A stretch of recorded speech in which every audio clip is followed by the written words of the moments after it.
Nah, baik, jadi di sini saya akan mengerjakan atau menjelaskan tentang skenario 2, di mana masing-masing jaringan memiliki jumlah perangkat dengan jumlah yang berbeda-beda, yaitu pada jaringan 1 dengan 200 komputer, di jaringan 2 dengan 100 komputer, jaringan 3 dengan 50 komputer, sama juga dengan jaringan 4, 5 komputer, dan jaringan 5 dengan total 20 komputer. Nah, di sini saya akan menjelaskan bagaimana pengaturan subnetting dan proses pemilihan pembagian alamat di skenario 2 ini. Nah, pada skenario 2 ini, kita ketahui kalau subnet masknya itu adalah /23, atau dapat ditulis dengan 255.255.254.0, dan jumlah subnetnya itu 128 subnet, didapatkan dari 2 pangkat 7, dan jumlah host tiap subnetnya itu adalah 2 pangkat 9 dikurang 2, yaitu 2 pangkat 9, 512 dikurangi 2, sehingga didapatkan hasil 510 host. Dan untuk interval subnetnya itu adalah 2, di mana 256 dikurangkan dengan 254. Nah, untuk subnet mask di tiap-tiap jaringannya itu sendiri, misalkan di jaringan pertama itu, atau jaringan ke-1, dengan 200 komputer, subnet mask yang memenuhinya itu adalah /24. Dan di jaringan kedua, 100 komputer, subnet mask yang memenuhinya itu adalah /25.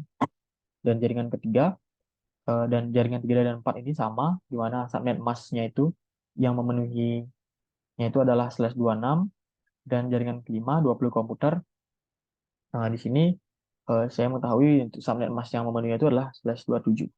Nah, namun di untuk pembagian subnetnya, nah, di pembagian subnetnya ini di jaringan 1 dengan network address 172.16.22.0/24, itu rentang IP-nya itu adalah dari 172.16.22.1 hingga 172.16.22.254 dengan total 254 host dengan salah satu alamat yaitu 172.16.22.255 sebagai broadcast.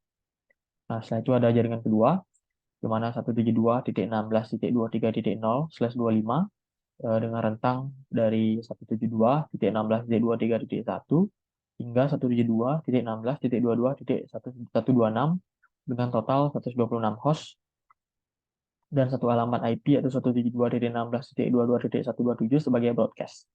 Nah, untuk di jaringan 3, yaitu dengan network address, yaitu ada 172.16.23.128 dengan /26, dengan rentang yaitu dari 172.16.23.129 hingga 172.16.23.190 dengan total hostnya itu adalah 62 host. Satu alamat IP yaitu 172.16.22.191 sebagai broadcast. Nah, begitu juga dilanjutkan dengan jaringan 4 karena jumlahnya sama. Nah, untuk jaringan 5 ini, kenapa dia tidak mendapatkan alamat IP? Karena total host yang ditentukannya itu sudah melebihi kapasitas. Sehingga di jaringan kelima ini, dia tidak mendapatkan alamat IP-nya. Nah, mungkin itu saja penjelasan dari saya tentang skenario 2. Saya mohon maaf jika terdapat kesalahan, dan saya ucapkan terima kasih.